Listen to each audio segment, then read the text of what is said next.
Hey everyone, tonight we slide into 9th century Baghdad like you're stepping out of fluorescent lighting and straight into a courtyard where the air tastes like rose water and dust and the smoke from 100 evening braziers. You're standing under a sky so wide it feels like it's showing off, listening to the call to prayer echo between buildings made of brick the colour of honey, feeling the heat radiating up through sandals that were definitely not designed for cobblestones this ancient.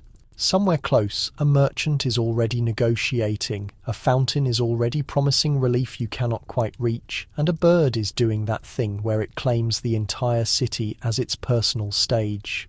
You probably will not last a week if your survival skills max out at ordering takeout. But do not worry, you have one advantage: you can observe.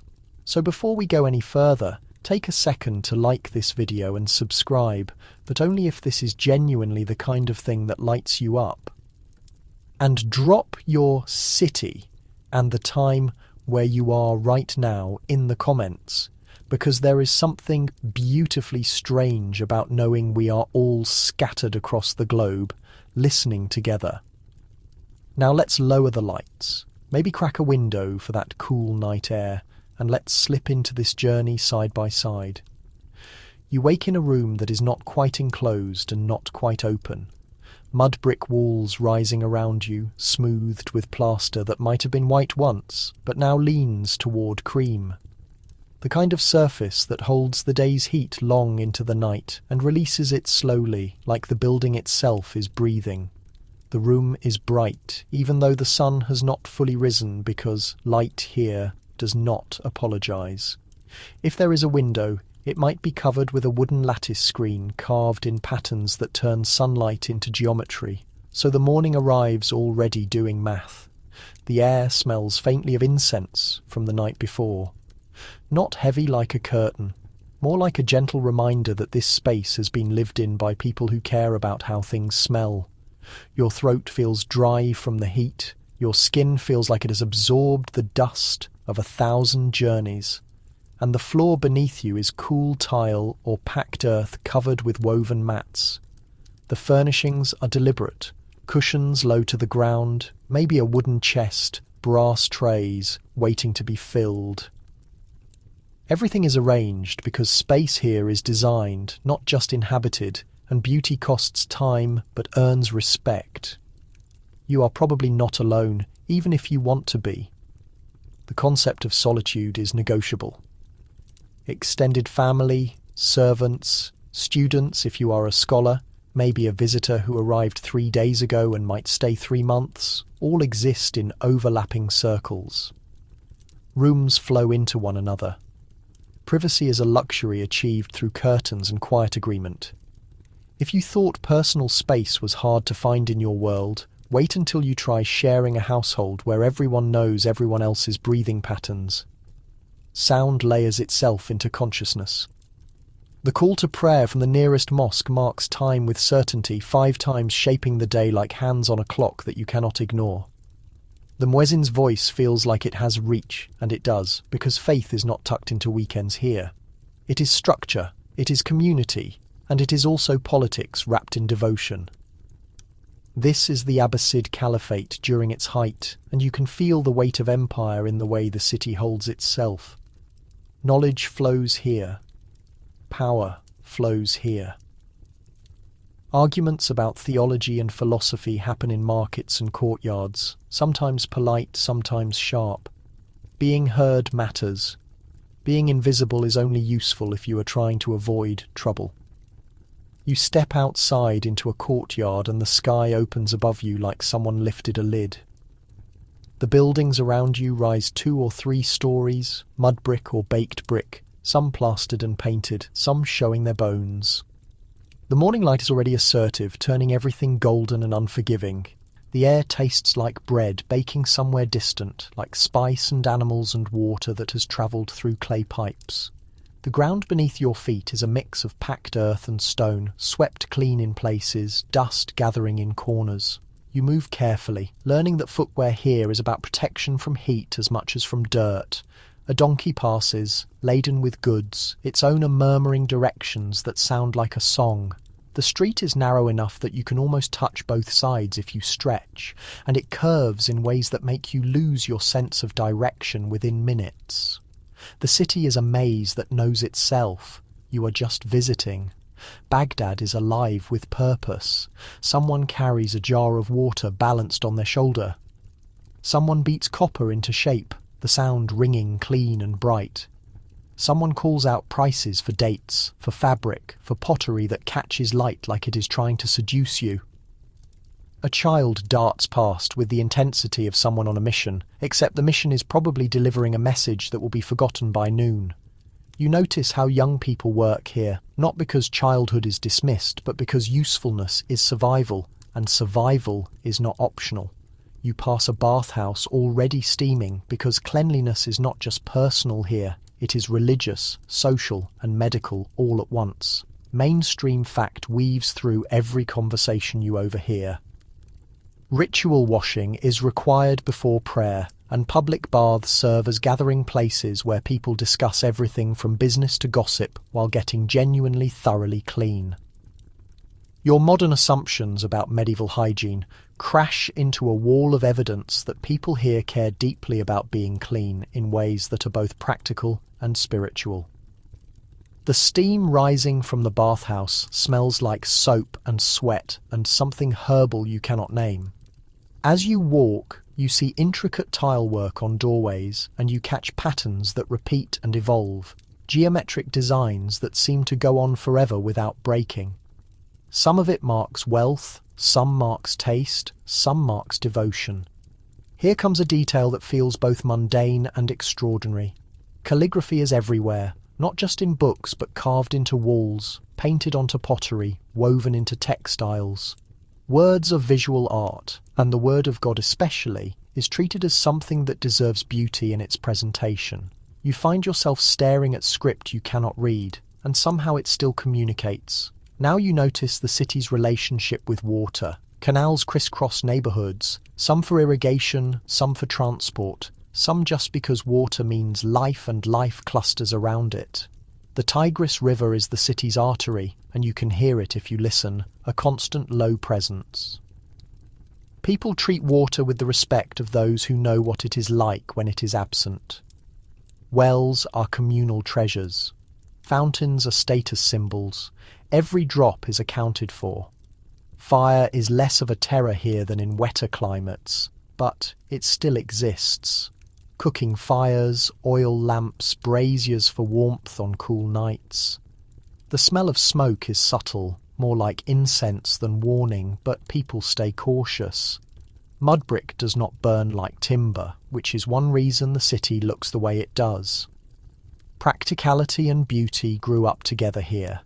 You glance into a workshop and see someone stitching leather, another person grinding pigments, another arranging scrolls with the care of someone handling treasure.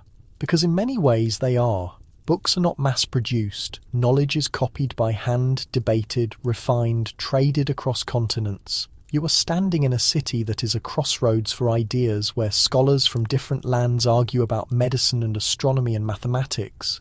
And those arguments shape the world beyond these walls in ways they might not even realise.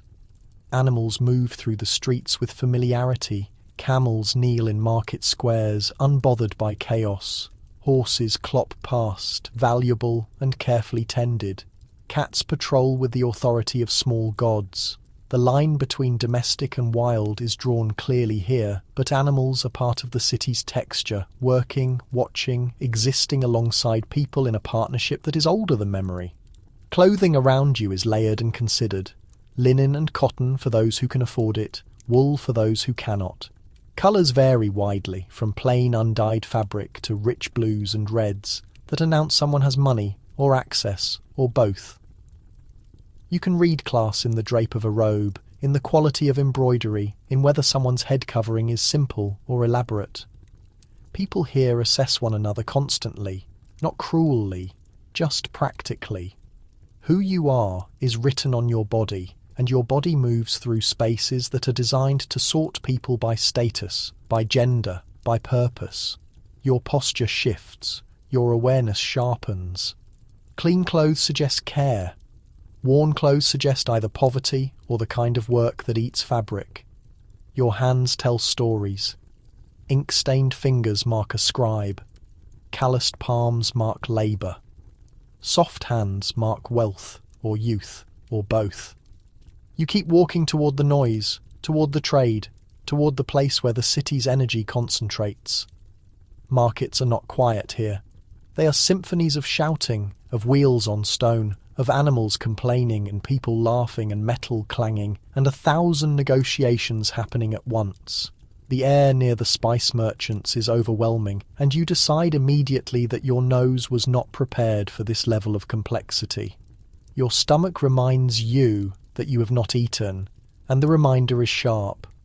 Modern life has its distractions, but this noise is human, made by breath and effort and the need to survive through trade. You pause as a group moves past, talking in low voices about someone's debt, someone's health, someone's daughter's marriage. The city runs on information. News spreads through conversation, gaining detail and colour as it moves, until the original fact is buried under layers of interpretation. You hear half a story and you already understand that reputation here is currency, and currency is fragile. If you stumble, the whole city will know by evening. If you succeed, the whole city will also know, and they will have opinions. There is safety in being part of the group and danger in being too visible. As you stand there, absorbing the morning, you feel the gap between what you expected and what exists. Historians still debate how diverse Baghdad truly was during its peak, because the sources celebrate its cosmopolitan nature while also revealing tensions, and the truth likely lives somewhere between ideal and reality. You look at faces, clothing, languages bleeding into one another, and you sense that the city contains multitudes.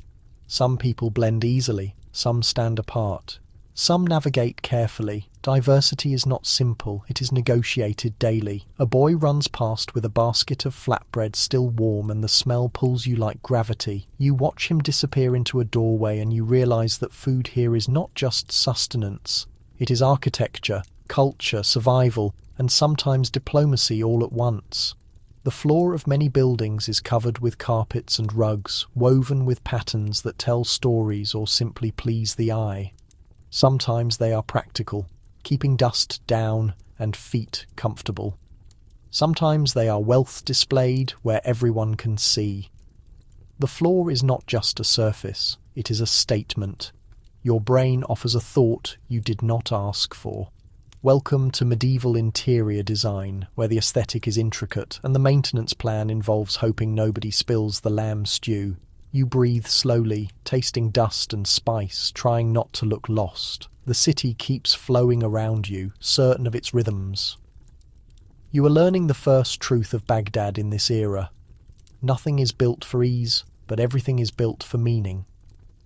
People wake, work, pray, trade, create, argue and endure, not because it is romantic, but because tomorrow is something you earn through knowledge, effort and faith. And as the call to prayer fades and the market noise rises, you feel yourself beginning to match the pace, not comfortable exactly, but aware enough to keep moving, aware enough to watch and learn. The morning pulls you toward food with the insistence of a body that knows what it needs, and you follow the scent of baking bread and roasting meat until you find yourself near a cookshop where smoke curls out like an invitation. Heat radiates from inside, a pot simmers with something that smells like heaven mixed with garlic, and the person tending it moves with the confidence of someone who has fed half the neighbourhood and will feed the other half by noon. If you are ordinary people in 9th century Baghdad, breakfast is not a leisurely affair with options and commentary. It is fuel, shaped by what the season provides and what your purse allows. The foundation of most meals is bread. Not the soft stuff you toast in a machine, but flatbread baked in a tandoor oven, puffed and charred in spots, sturdy enough to scoop and wrap and carry flavour. Wheat is common here, blessed by irrigation and trade, and the bread can be thin or thick, plain or brushed with oil, sometimes sprinkled with seeds. It is the plate, the utensil, and the meal all in one. You buy a piece if you have coins, or you receive it as part of a household's routine. The baker's corner is a place of heat and judgment. People complain about thickness, about char, about whether the dough was allowed to rise properly. Standards exist because bread is not optional. It is survival in a form you can hold. You see someone inspect a piece of bread like they are evaluating a contract, and the baker meets their gaze with the patience of someone who has heard every complaint and will hear them all again tomorrow. Alongside bread there are dishes that anchor the day: full madams, slow-cooked fava beans, seasoned with cumin, garlic, olive oil, lemon. It sits heavy in the bowl, and heavier in your stomach in the best way. The kind of food that keeps you standing through hours of work. You watch someone mash it with bread, and you understand immediately why this survives across centuries. It stretches, it satisfies, it does not judge your budget. A mainstream historical fact settles into your hands along with the bowl. People drink water here, often from public fountains or household supplies, but they also drink sherbet, sweetened fruit drinks, and various infusions. The city's relationship with water is careful and complex, involving aqueducts, wells, and the constant awareness that clean water is a gift not to be wasted. You lift a cup and taste something flavoured with rose water and sugar. It is not cold, not fizzy, but it is intentional. It tastes like someone cared about more than just hydration. If you expected blandness, you are learning fast that flavour is a language here, and people speak it fluently. Milk exists, often from goats or sheep, but it spoils quickly in heat. Yogurt and cheese are more stable, and you see them treated with the respect due to things that will not betray you after a few hours in the sun. Eggs appear if chickens are nearby, but they are not guaranteed. Meat shows up more often than you might expect, especially in a city this prosperous. Lamb is prized, chicken is common, beef less so. When meat appears, it might be grilled, stewed, or roasted with spices that make your eyes water in the best way. Fish comes from the river, fresh or salted, and religious rules do not restrict it the way they might restrict other foods on certain days. Now you notice how class lives in the bowl. In a wealthy household, breakfast might include honey, nuts, dates stuffed with almond paste, multiple types of bread, cheese, olives. Spices appear not just for flavour, but for display. Saffron costs more than some people earn in a month, and using it casually is a flex. Here comes a detail that feels almost too specific to believe. There are books written in this era about cooking, about proper food combinations, about which dishes suit which temperaments according to medical theory. Food is not just eaten. It is studied, and what you consume is believed to affect your humours, your health, your very nature. You imagine someone refusing a dish because it is too hot in temperament, not in temperature, and you realise that dining here is philosophy made edible. You also learn that breakfast timing is flexible. Some people eat at dawn before work starts, some eat later, some might not distinguish breakfast from other eating, just food when it is available and when the body demands it. The rhythm is personal and practical. If you labour, you eat what keeps you upright. If you are in a household with servants, you eat what is prepared when it is ready, and you do not question the order unless you enjoy conflict. You stand near a low table where someone is tearing bread with their right hand because using the left hand for eating is considered unclean. The bread is placed on a brass tray, polished enough to reflect light. Plates exist, ceramic and beautiful, but bread often serves the same purpose. When the meal is done, the tray is wiped, the crumbs are collected, and waste is minimized because nothing here is assumed infinite. As you eat, you feel how flavour is layered. Cumin and coriander show up constantly, the backbone of savoury cooking. Garlic and onions are everywhere. Lemon brightens. Sumac adds tang. If you get pomegranate, it is either fresh and seasonal, or molasses, thick and sweet sour. If you encounter something rare like ginger or cinnamon, you are either a guest of someone important or you have spent more than you should have. You cannot just decide you want imported spice. You can decide you want it, but your budget will intervene with facts. You overhear a conversation about fasting during Ramadan, and it becomes clear that religious observance shapes not just what people eat, but when and how. This is where scholarly uncertainty creeps in like steam from the pot. Historians still argue whether the culinary sophistication celebrated in Baghdad's elite cookbooks reflected widespread practices or existed mainly in privileged households, because the gap between court cuisine and street food is hard to measure across centuries. You watch people eat, some with leisure, some with speed. You sense the difference between aspiration and daily reality. Food is also deeply social. Even a simple meal is not silent. People talk while they chew, carefully, because manners matter. They share news, they discuss trade, they complain about taxes, about the heat, about neighbours who let their goats wander. Someone praises someone else's garden, and the recipient glows. Then someone mentions a traveller who brought illness into the quarter, and the mood shifts because health and food and community are braided together here. One of your internal observations arrives uninvited as you chew bread that has the texture of determination. You would not need a fitness routine here because your jaw is getting a full workout. Another comes when you sip the rosewater drink and your face tries to decide if this is dessert or beverage. This is the kind of thing that makes you reconsider every flavour assumption you have ever had, and then a quieter one when you watch a cat stare at a fish vendor with the focus of a general planning invasion. That cat is about to commit crimes, and everyone knows it. As the meal settles, you realise eating is not just refuelling, it is participating. It is what carries you into heat, into labour, into prayer, into whatever the city asks of you today. You wipe your hands because washing after eating is expected, and you rinse your mouth because showing up to conversation with garlic breath is noticed even here. Around you, Baghdad keeps chewing, keeps moving, keeps building the knowledge and trade and faith that will ripple across centuries, and you move with it, fortified not by luxury, but by the steady, intentional act of being fed well enough to continue. You dress with the awareness that clothing here is not just covering, it is communication, identity, and sometimes survival against sun that does not forgive carelessness. The air is already warming and you start with a long linen shirt, loose and breathable, because linen is the compromise between heat and modesty. It falls past your knees, plain or embroidered depending on what you can afford or what someone handed down to you. If the linen is fine and clean, you feel fortunate.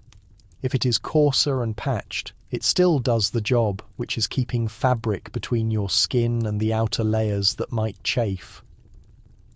Over that comes a robe or tunic, often cotton if you are doing well, wool if you are not.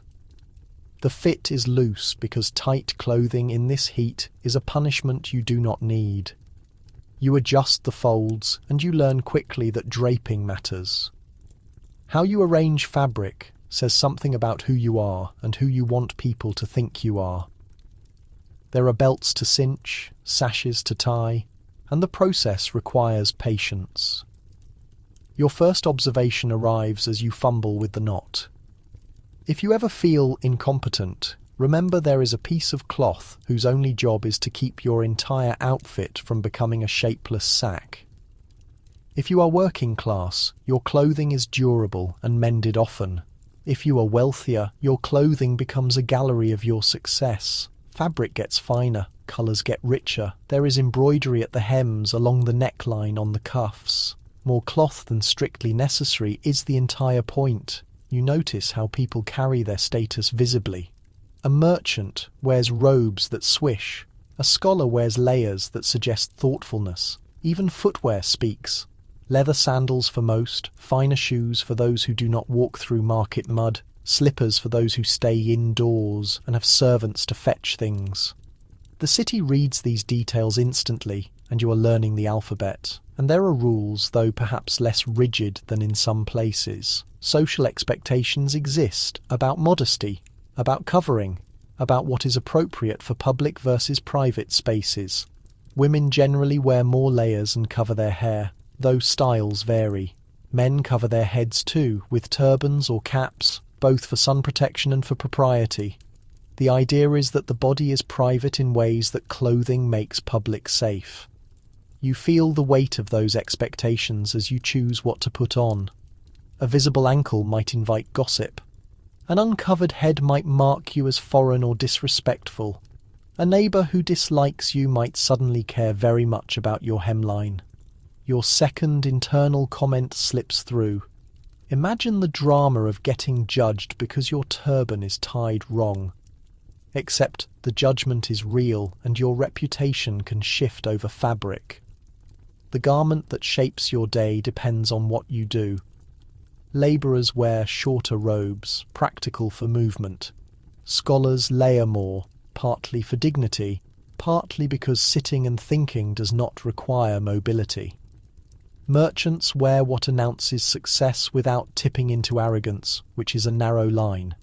If you have money, you might have separate clothing for different functions. One outfit for trade, one for prayer at the mosque, one for home. For most people, the distinction is simpler. One set is carefully maintained for visibility, the other set takes the damage. Colour is its own language. Dyes are available here, traded from across the known world. Indigo for deep blues, madder for reds, saffron for yellows that glow like the sun decided to bless your sleeve. Some colours are easy, some are expensive. Bright, saturated hues signal that you have resources or access to someone who does. You start noticing small victories, like a stripe of colour that catches light or a patch of embroidery that someone clearly spent hours perfecting. It is not vanity. It is a person saying, I matter, and I want that to be visible. Laundry is labour, serious and ongoing. Cloth gets washed, beaten, rinsed, dried in sun that bleaches and fades. Linen handles it better than you would expect. Cotton requires care. Wool is tricky, prone to shrinking, and it holds on to smells like a grudge. Cleaning involves soap made from olive oil and ash, water hauled from wells or canals, and hours of effort. Now comes a detail that sounds absurd until you realise it is practical. Urine can be used in certain cleaning processes, particularly in leatherworking and fabric treatment, because the ammonia breaks down oils and residues. It is not charming. It is chemistry before people called it that. Your third thought arrives as your brain tries to process this. Congratulations, you have learned that the past smells different than you imagined, and not in a good way. Accessories are part of the outfit's grammar. Head coverings are expected. A turban for men, wrapped in styles that vary by region and status. A headscarf or veil for women, arranged to balance modesty and comfort. These are not optional in most contexts. They are part of being dressed the same way shoes are. Hair is managed beneath the coverings, braided or oiled or simply contained. Grooming matters because appearing unkempt suggests you have given up, and giving up is read as moral failure. Combs are used. Mirrors are valued. Scent is applied if you can afford it. Looking presentable is armour in a social world that judges quickly, because people assume character from appearance, and a stained hem can become evidence of deeper flaws. Then there is the elite end of fashion, where clothing becomes art. Fine silk robes imported from China or Persia, embroidered with gold thread, dyed in colours so rich they seem to vibrate.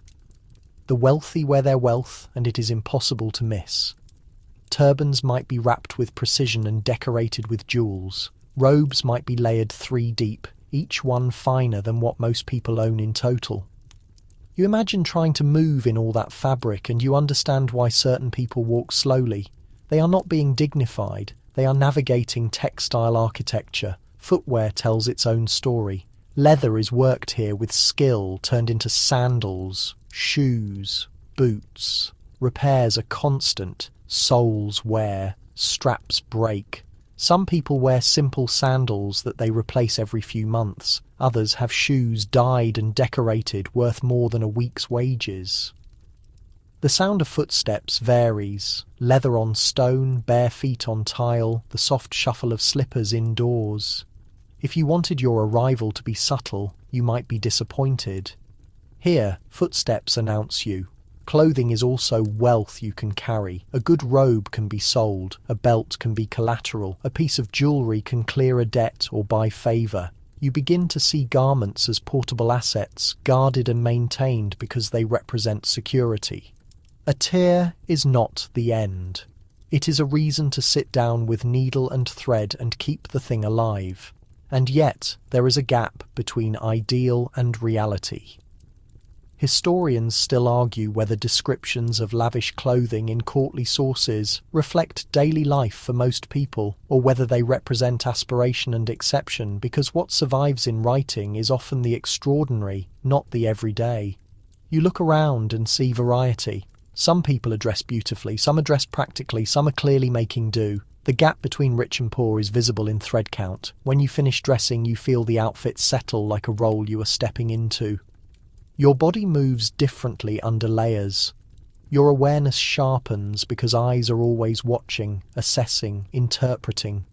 You step into the day wrapped in cotton and linen and expectation, knowing that in 9th century Baghdad, getting dressed is never just about comfort. It is about respect, belonging, and signalling to the world that you understand the rules, even if you sometimes wish they were different. Work begins before you are ready for it. The way heat begins before you are awake, simply arriving because that is what it does and you are expected to meet it. The city is already humming, and your body knows it needs to join the rhythm. Time is not kept by devices that buzz at you. It is kept by the sun's position, by the call to prayer, by the exhaustion in your muscles, and by the understanding that idleness is only acceptable if you have enough money to make it look like contemplation.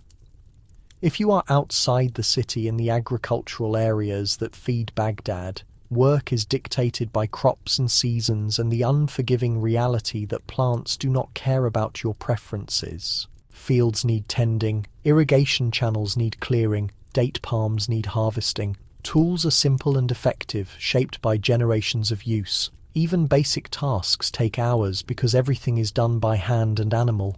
A donkey pulling a plough is powerful, but it needs guiding and the soil needs understanding. You learn to read the earth, the moisture, the signs of insects or disease. If the harvest fails, you feel it in your belly long before you hear it announced. In the city, work is just as relentless, but it wears different clothes.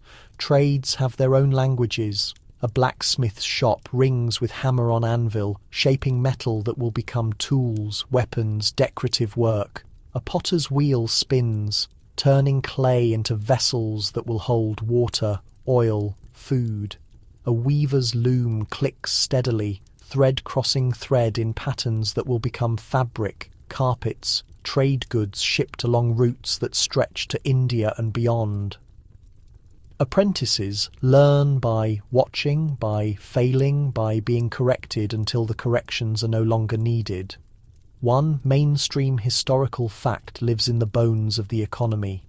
Guilds and professional associations exist here, regulating quality, setting standards, controlling who can enter a trade and under what terms.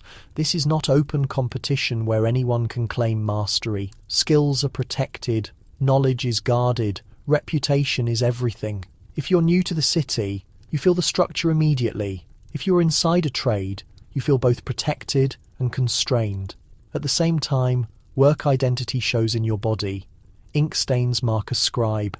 Flour dust marks a baker. Leather smell marks a tanner. Calluses are proof of legitimacy. People notice whether you have earned your place or whether you are pretending. Work is also where social bonds form. You borrow tools, you trade favours, you help a neighbour when their household is short-handed, knowing they will help you when yours is. If you are a scribe, your work is different but no less demanding. You sit in a workshop or a library or a merchant's office, copying texts with precision because a single error can change meaning. Your fingers ache, your back aches, your eyes tire from focusing on letters that must be perfect. Ink is precious, paper or parchment is expensive, and waste is not tolerated. You copy legal documents, religious texts, scientific treatises, poetry. The work is meticulous, and it is also powerful because you are the link between one mind and another across time and space. If you are a merchant, your work is negotiation and risk. You buy goods, you sell goods, you extend credit, you collect debts. You know the price of silk from China, the value of spices from India, the cost of glassware made in Syrian workshops. You speak multiple languages because trade does not wait for translation. You assess people quickly, deciding who is trustworthy and who will disappear with your investment. Your reputation is your currency, and losing it means losing livelihood. If you are a servant in a household, your work is endless and invisible. You cook, you clean, you carry, you fetch. You wake before the household and sleep after. Your body is always in motion.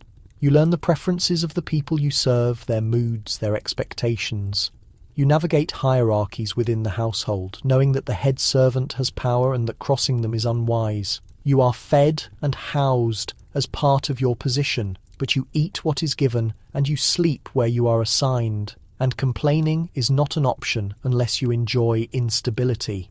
Scholars work differently. If you study at one of the institutions or under a recognized teacher, your work is reading, memorizing, debating. You sit in circles, discussing texts, challenging interpretations, defending arguments. Knowledge here is not passive. It is active, contested, built through dialogue.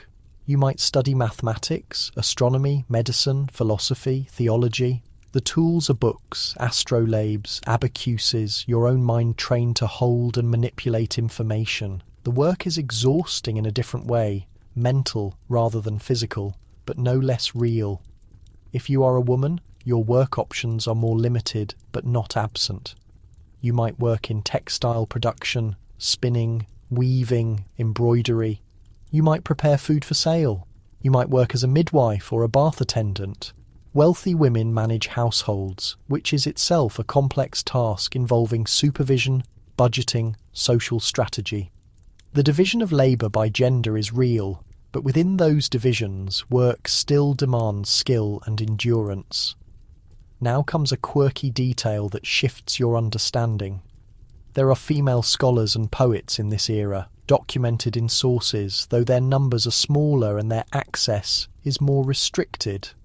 Education for women exists in some households, particularly elite ones. A woman might study religious texts, might even teach other women. It is not common, but it is not unheard of.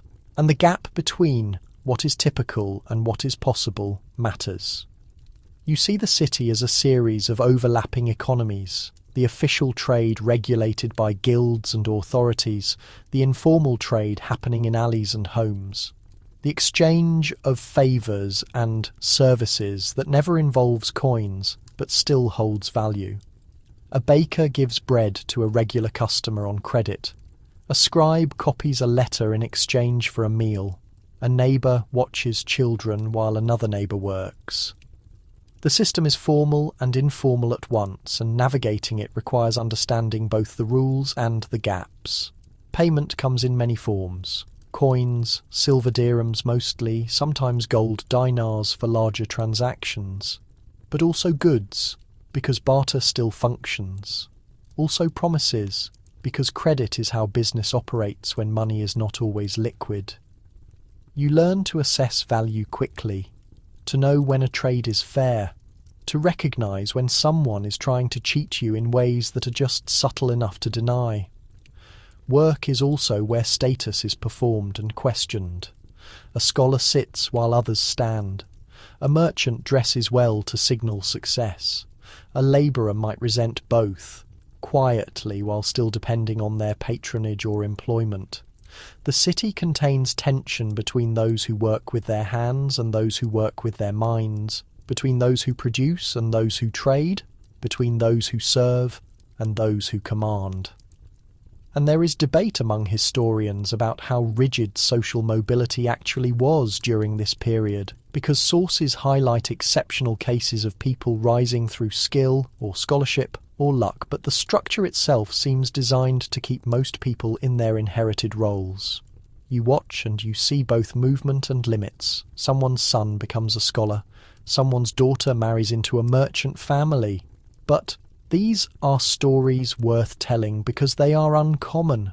Work breaks only for prayer, and the break is mandatory.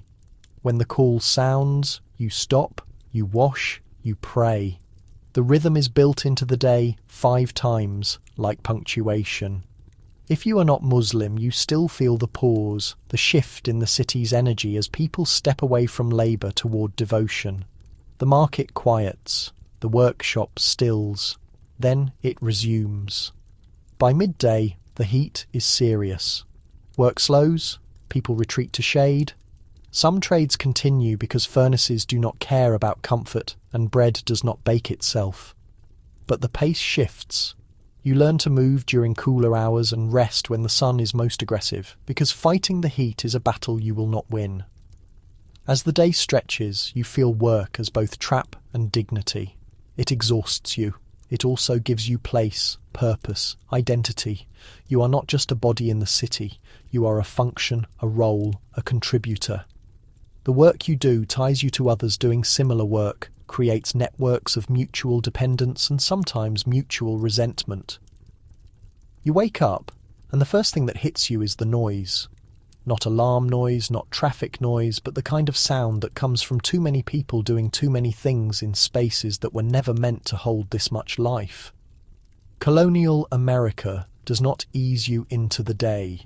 It shoves you in with both hands. Your feet touch a floor that might be wood, might be dirt, depending on what your family could afford or build. The room is cold in a way that makes you understand why people died from weather. There is no thermostat. There is a fireplace, and if someone remembered to bank the coals last night, you might get warmth without starting from scratch. If not, you are striking flint and hoping your fingers cooperate. You dress in layers because that is the technology. Linen underneath, wool on top, and everything held together by ties, pins, and a prayer that nothing rips today. Buttons exist, but they are expensive and sometimes more decorative than functional. You learn to manage fabric like it is a puzzle that resets every morning. And you do not dress alone, not really. If you live in a household with others, privacy is a concept that belongs to the very rich or the very dead. People sleep in shared rooms, shared beds even. You have seen more of your neighbour's morning routine than you ever wanted, and they have seen yours. Modesty is negotiated through silence and strategic looking away. Breakfast is not a moment of leisure, it is fuel, and what you get depends entirely on the season, the harvest, the luck of your household, and whether anyone thought to preserve enough food to get through this particular stretch of winter. You might have porridge, you might have bread if there is grain, you might have leftovers from yesterday, reheated until they submit. Meat is not an everyday thing for most people. It shows up when an animal is slaughtered, and then it gets salted, smoked, dried, or eaten fast before it turns. You watch someone scrape the last bit of fat from a pot, and you understand that nothing goes to waste, because waste is basically theft from your future self. Milk comes from animals you probably know by name, because the cow or the goat is right there, part of the household operation. You drink it when it's fresh, or you turn it into cheese or butter, because dairy does not keep long and refrigeration is a fantasy. If the milk tastes different today, you accept it. Consistency is not guaranteed. Water is trickier than you think. Wells can be contaminated. Streams can carry things you would rather not drink. People know this in a vague, experiential way, even if they do not have germ theory to back it up. So they drink beer, a lot of beer. Small beer, weak beer, the kind that hydrates you without getting you drunk before noon. Children drink it too because the brewing process makes it safer than water, and no one is checking IDs. You step outside and the smell is immediate. Animals, smoke, food, waste, earth, all of it mixing into a scent profile that would make a modern person gag, but that you are learning to tolerate. Towns and settlements are not designed with sanitation in mind. They are designed to exist, and sanitation is something people try to manage afterward with varying success. Pigs wander streets eating garbage, which is both a waste management system and a traffic hazard. Chickens peck around doorsteps. Horses leave evidence of their presence everywhere, and you learn to watch your step not as a courtesy, but as a survival skill. Your shoes are not good enough to handle constant filth, and replacing them is not easy. The air is different here. You notice it in your lungs. Smoke from cooking fires, from workshops, from chimneys that do not draw properly. It all settles into the atmosphere like a permanent fog. You cough more. Everyone coughs more. It is just part of breathing. If you are in a town, the streets are tight. Buildings lean toward each other like tired friends. Upper floors jut out over lower ones, stealing light from the street and making everything feel close and shadowed. If you are in a rural area, space opens up, but so does isolation. Your nearest neighbour might be far enough away that their problems are not your problems, but also far enough that their help is not your help. Work starts early because daylight is limited and expensive. Candles cost money. Oil costs money. Firelight is free if you have wood, but it is not bright, and it eats through your fuel supply. So you wake with the sun, and you work until the sun sets, and you learn to pace yourself because tomorrow will be exactly the same. If you are a farmer, and most people are in some capacity, your day is dictated by soil, weather, and animals that do not care about your schedule. You plant, you weed, you harvest, you repeat. The seasons are not suggestions, they are orders, and if you miss a window, you starve later. If you're in a trade, your hands are your livelihood. A carpenter, a blacksmith, a weaver, a cobbler. Your skill is your currency, and your tools are worth more than most of the things you own. You guard them, you maintain them. If a tool breaks, you fix it, or you are out of work until you can afford a replacement. If you are a woman running a household, your work is endless and invisible until something goes wrong. You cook, you clean, you preserve food, you make clothes, you manage children, you tend animals, you help in the field, you sell surplus goods, you keep the whole operation running, and then someone calls it domestic life like it is rest. Children work too. As soon as they can hold a tool or carry a bucket, they are contributing. A 6-year-old can feed chickens, an 8-year-old can watch a younger sibling, a 10-year-old can learn a trade. Childhood is shorter here, not because people are cruel, but because survival requires bodies, and small bodies count. You hear a child laugh, and it surprises you because the sound feels almost defiant. They are playing in the brief pocket of time before someone needs them for something. They play with simple things, sticks, stones, dolls made from scraps, hoops, balls made from rags. Imagination does not require money, and these children have imagination in abundance. But even play has purpose. Games teach skills. Running builds strength. Group games teach cooperation. Mock battles teach boys how to handle conflict. Girls playing house are rehearsing roles they will perform for real in a few short years. Fun and training are the same thing. You also notice how much people touch each other, not in romantic ways, though that happens too, but in practical ways. A hand steadying a load, a shoulder bumped in passing, someone adjusting another person's collar without asking. Personal space is not a concept anyone can afford. Bodies are close because rooms are small and work is shared, and loneliness is a real threat in a world where isolation can kill you. Conversations happen in overlapping layers. Someone is bargaining over cloth while another person asks about a sick relative, while a child interrupts with a question, while a dog barks at nothing in particular. You learn to listen selectively, to filter the noise for what matters to you, because if you try to process everything, your brain will shut down. Religion is everywhere, and you cannot ignore it even if you want to.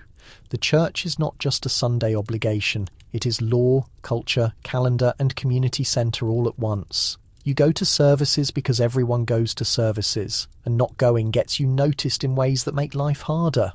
The minister speaks with authority that feels absolute because it is backed by both God and the community's enforcement. You sit through sermons that are long, detailed, and unforgiving. Hellfire is a regular topic. Salvation is conditional. You are being watched by both heaven and your neighbours, and honestly the neighbours might be scarier. Prayer happens at home too, before meals, before bed, during crises. You say the words even if you are not sure you believe them, because speaking them is what keeps you connected to the group, and the group is what keeps you alive. Faith and survival are tangled together so tightly that separating them feels pointless. You also see the informal beliefs, the ones that do not get discussed in church but that everyone practices anyway. A horseshoe over a door, a charm sewn into clothing, a specific phrase repeated to ward off bad luck. People call it superstition, but it is really just another layer of trying to control a world that feels uncontrollable. Sickness shows up without warning, and when it does, it moves through communities like wildfire. You see someone coughing in a way that makes your chest tighten in sympathy. You see a child with a fever being tended by a mother who looks exhausted and terrified. You see a household quarantined, and you cross the street to avoid it, not because you are heartless, but because fear is practical. Medicine is a mix of knowledge, guesswork, and hope. There are people who know herbs, who can set bones, who can deliver babies. There are also people who sell remedies that do nothing except drain your coin. You learn to ask around, to find out who actually helps and who just talks. Bleeding is still used as treatment based on ideas about balancing humours. You watch someone sit pale and weak after being bled, and you wonder if the cure is worse than the disease.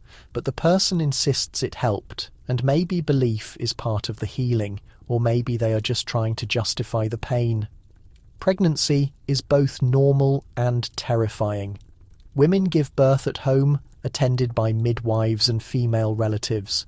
Men are not involved in the process, not because of modesty, but because this is women's work, women's knowledge, women's danger. You hear the sounds from another room, and you understand that this is one of the places where life and death are closest together.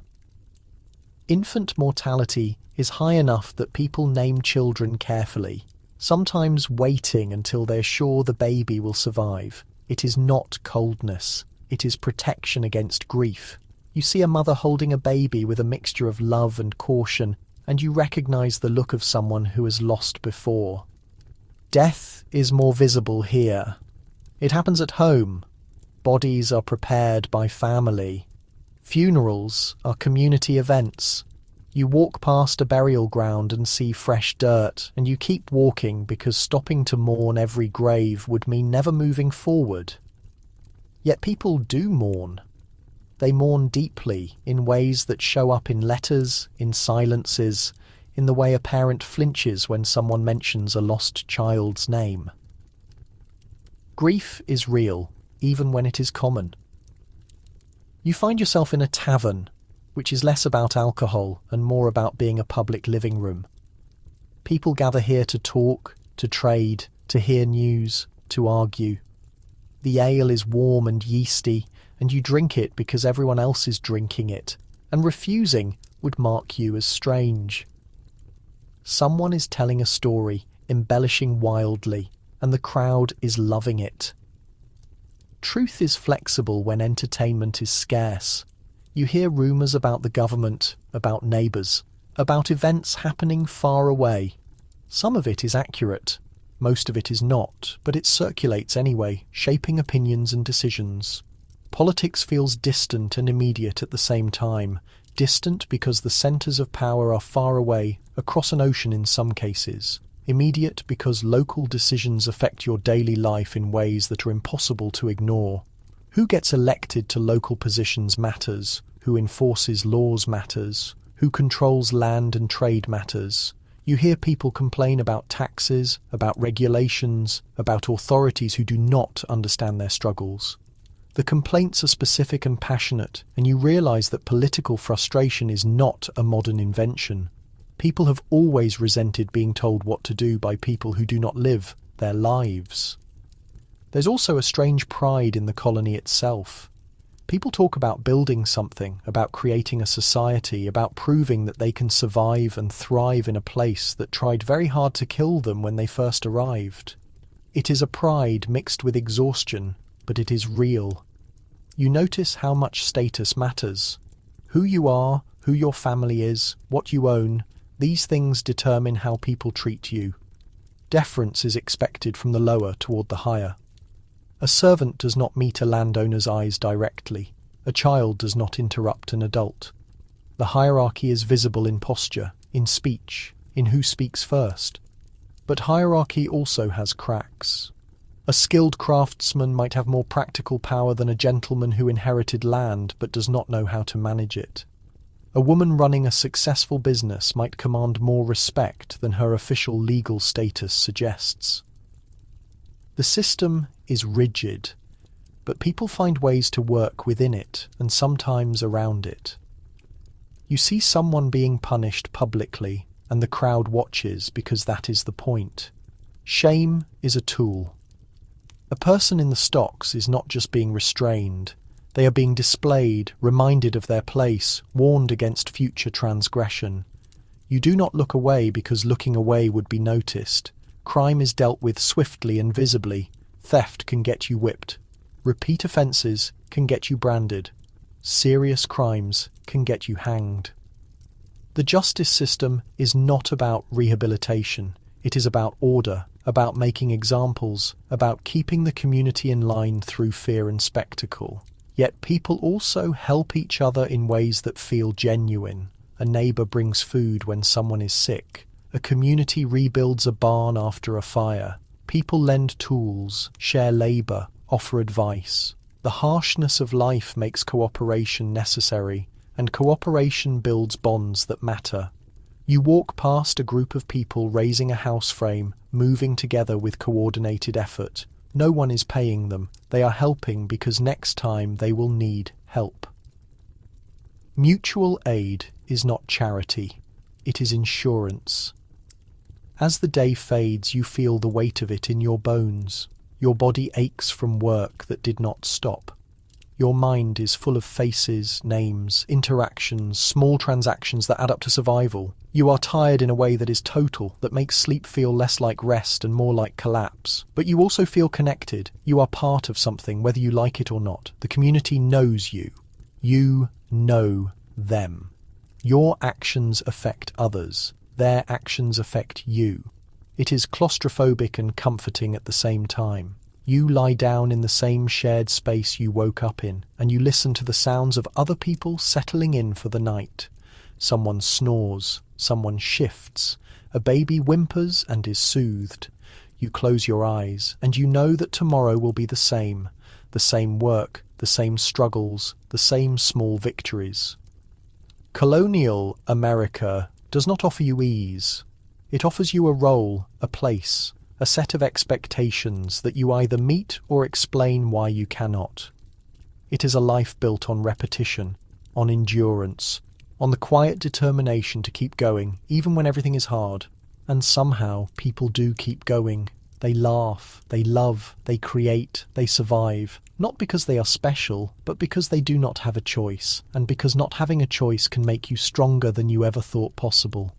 You fall asleep thinking about bread, about tomorrow's water, about the task you did not finish today, and you fall asleep knowing that this is life now, not forever, but for now, and for now is all anyone really has. You step into the marketplace before dawn, and the air already feels alive, thick with smoke from breakfast fires, and something sharper, animal and human, mixing in a way that makes you suddenly aware of your own nose. Stalls appear like they grew overnight, boards propped on barrels, cloth spread across questionable surfaces, and everything leaning just enough to make you wonder if a strong wind might redesign the whole street. Vendors call out, not quite shouting but close. Their voices layered so thick you can barely separate one pitch from another. A woman sells bread that still steams, and the smell hits you like a memory you didn't know you had. You want it. Everyone wants it. But you also notice how she watches hands, how her eyes track movement, because theft is common enough that vigilance is just part of the transaction. You see a boy dart past, too quick, too focused, and you can't tell if he's running an errand or running from one. Commerce here is not about convenience. It's about survival wrapped in negotiation. Prices are not fixed. They're suggestions that shift based on who you are, what you look like, whether the seller thinks you're local or just passing through. You watch someone haggle over a chicken, and the back and forth feels like a small theatrical production where both sides know their lines but keep improvising anyway. Your first light joke arrives when you realise the chicken looks unimpressed by its own value. Clearly, it has not been informed of the dramatic stakes. Quality is variable, and you learn fast to check everything.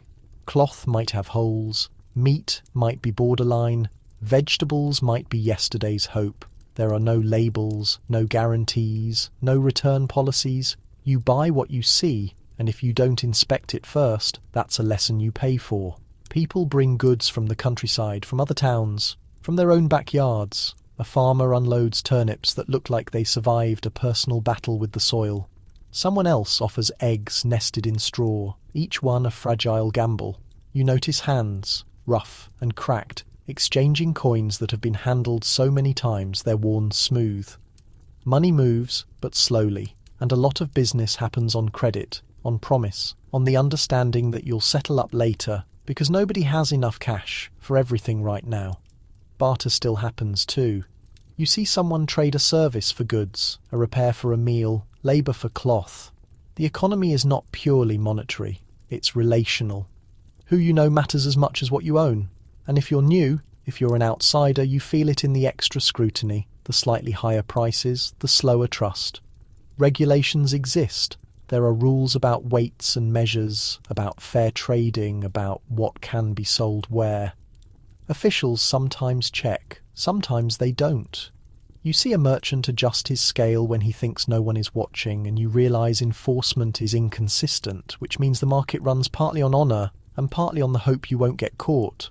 A quirky fringe tidbit lands in your hand when you notice apprentices wandering through, not buying but learning. They're absorbing the rhythm of trade, watching masters negotiate, understanding that commerce is a skill you develop by seeing it done badly and well.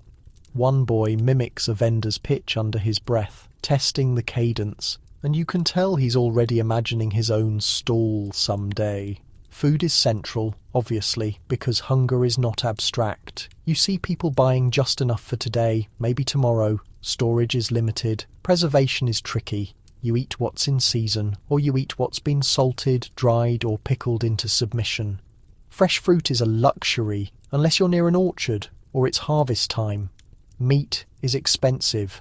Fish is more common if you're near water, but it also spoils fast, so you follow your nose as much as your eyes. Bread is the foundation, the thing most people eat most often. It stretches meals, it fills bellies. It's cheap when grain is plentiful and devastating when it's not. You watch people buy loaves and clutch them close, and you understand that bread is not just food. It's security. Your second light joke arrives when someone drops a loaf and 5 people freeze like a small tragedy just occurred. You would absolutely do the same because dropping food is basically financial arson. Ale is everywhere. Water is not always trustworthy, so people drink weak ale throughout the day, even children. It's safer. It's also social. The ale seller's corner is busy all morning. People stop, sip, talk, and linger just long enough to hear news before moving on. Goods beyond food tell you about the town's reach. You see imported spices, small and expensive, kept behind the cellar like they might sprint away. Cloth from other regions, dyed in colours that cost more than plain wool. Metal tools, carefully displayed because iron is valuable and a good knife is an investment. You notice how people touch things carefully, almost reverently, when they can't afford to buy. The market is also where information spreads. Gossip moves faster than goods. You hear someone mention a scandal, and 3 stalls later, the story has grown details. A traveller shares news from another town, and people lean in, hungry for anything beyond their immediate view. The market is a news network made of voices, rumour, and the occasional exaggerated claim that nobody quite believes but everyone enjoys. This is where an open scholarly debate sets up shop next to the vegetable cellar. Historians still argue how integrated local markets were with regional and international trade networks, because evidence shows both isolated communities relying on nearby production and surprising circulation of goods over long distances. You can see both realities in the same market. One stall sells only what grew within 10 miles. Another offers something that travelled across borders. The town is more connected than it looks, and more isolated than it wants to be. You also notice the social sorting that happens here. Wealthy buyers send servants to shop, keeping themselves above the crowd. Those servants negotiate hard because their reputation depends on getting value. Poorer people do their own haggling, weighing every coin. Social class is visible in what people buy, how much they inspect, whether they walk away when the price is too high or whether they buy anyway, because necessity doesn't negotiate. Women are everywhere in the market, selling, buying, managing household purchases. They're not silent or passive, they're sharp. You watch a woman argue down a price with the confidence of someone who has done this 1,000 times and knows exactly what things cost. Gender doesn't make her invisible here, it makes her essential. Children weave through the market like small, opportunistic creatures. Some are working, running errands, carrying messages, helping vendors. Others are clearly testing boundaries, seeing what they can grab, where they can slip through, how much noise they can make before someone scolds them. You see a child swipe a bruised apple from the ground and vanish before the vendor even turns around. Your third light joke arrives as you watch the chaos. Tudor children have apparently discovered parkour, except the obstacles are angry adults and the prize is questionable fruit. Hygiene is not the market's strength. Mud mixes with food scraps, animal waste, and whatever people toss aside. You step carefully, but it's impossible to stay clean. The ground itself feels like it's slowly composting the entire town. Flies are abundant. Smells layer in ways that make you breathe through your mouth. Yet everyone acts like this is normal, because it is. Complaints would be pointless. The market smells like life happening in public. Trade is legal, but the edges are blurry. You sense the presence of illegal or semi-legal activity, goods sold without proper licensing, deals made quietly, items moving through hands that maybe shouldn't have them. The market has official rules and an unofficial economy running beneath it. Most people navigate both. By midday, the market is at peak energy. Voices rise, movement accelerates, and you feel the press of bodies, the heat of proximity, the strange intimacy of being surrounded by strangers who are all trying to get something done before time or money runs out. You buy something small, bread maybe, and the vendor barely glances at you because 10 other people are waiting. The transaction is fast, practiced, and immediately forgotten.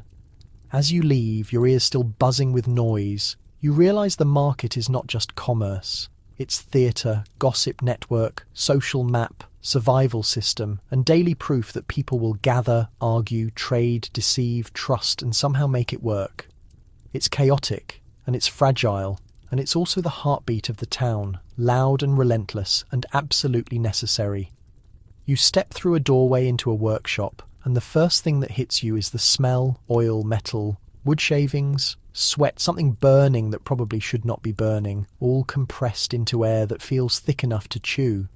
The space is small, crammed with tools hanging from walls, materials piled in corners, and workbenches scarred by years of mistakes and precision. People move with the kind of focus that makes you instinctively stay out of the way.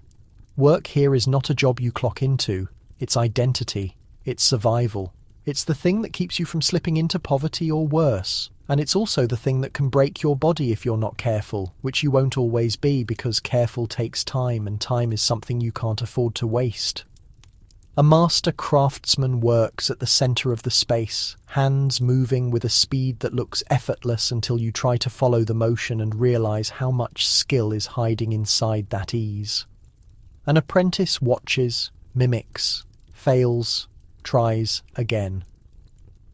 This is education, not in a school but in repetition, correction, and the slow accumulation of muscle memory that turns confusion into competence. One mainstream historical fact grounds this scene.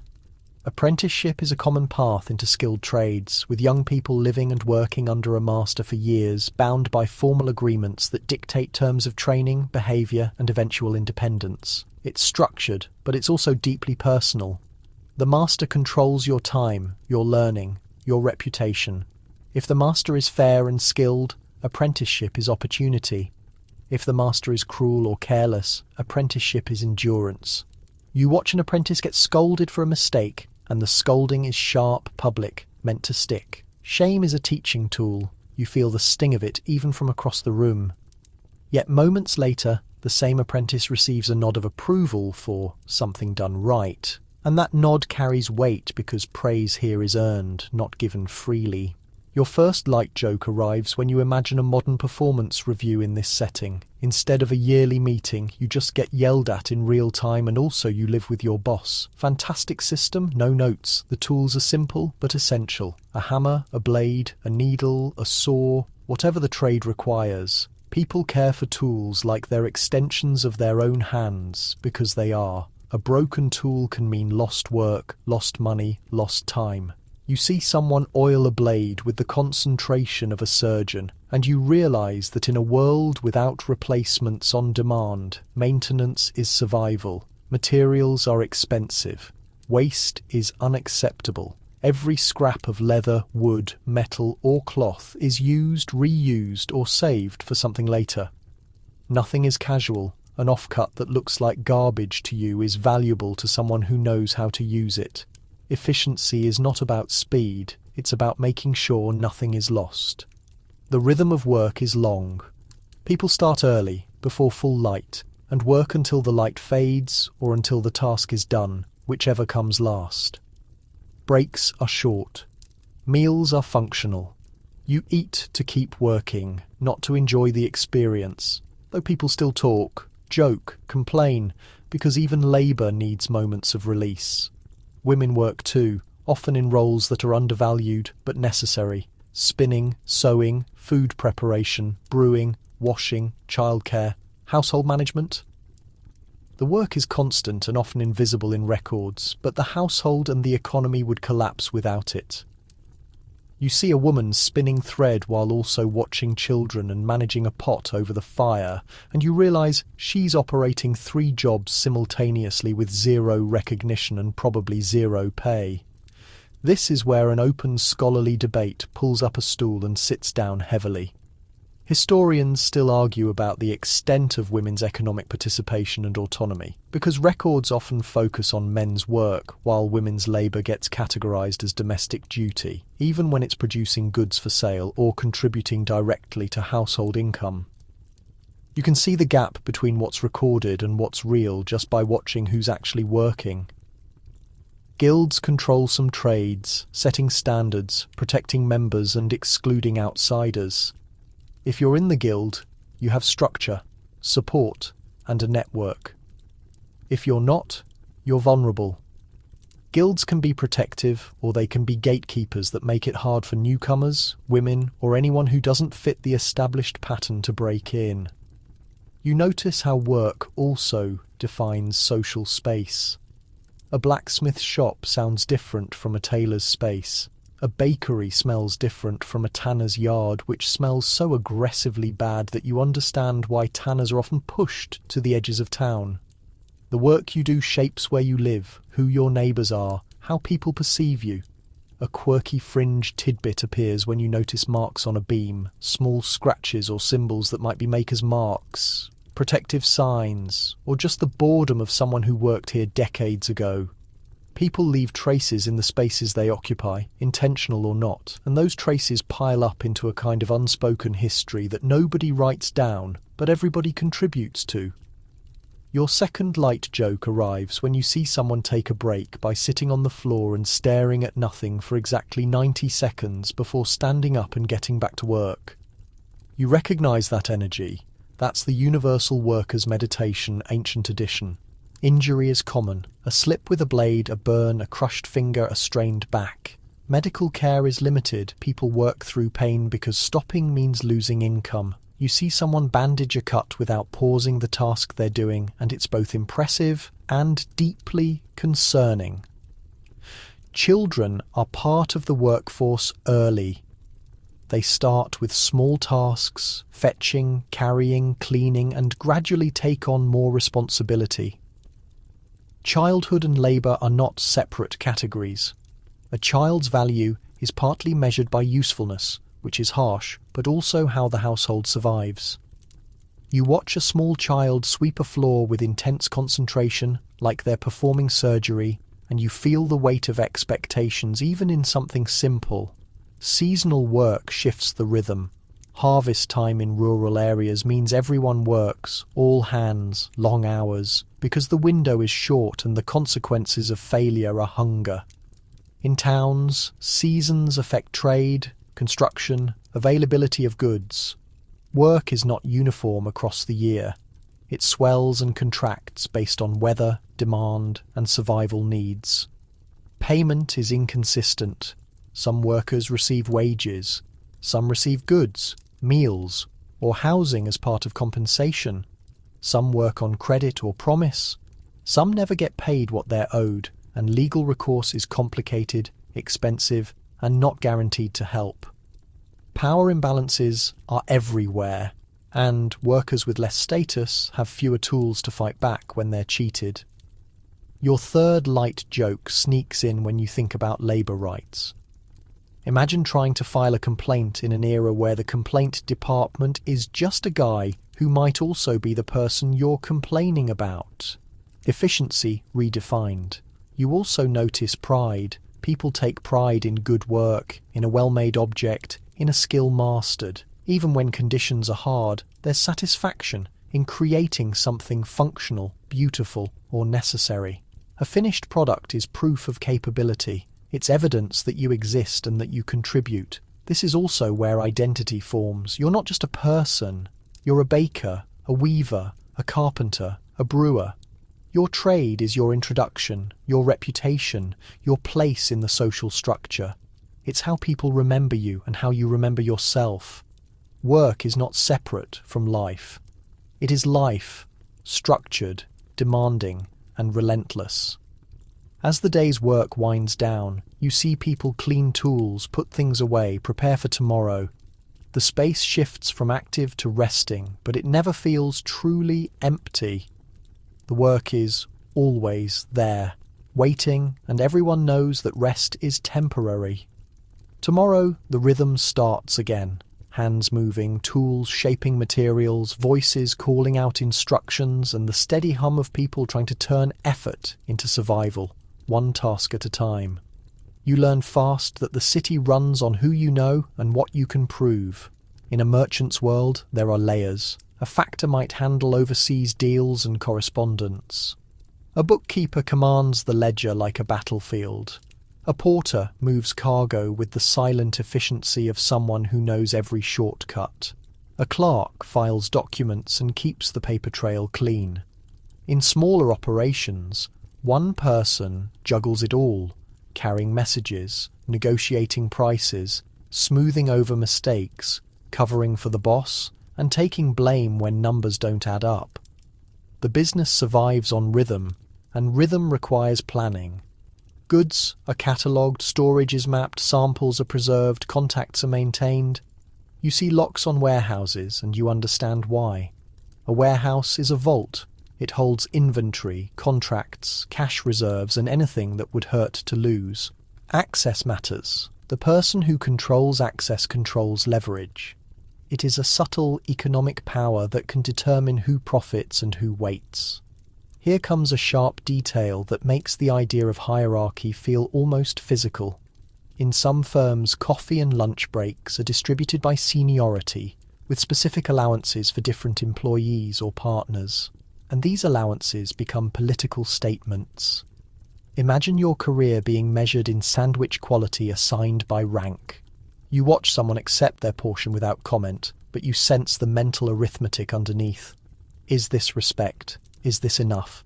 Is this a signal of trust or a warning? Food becomes a vocabulary of control.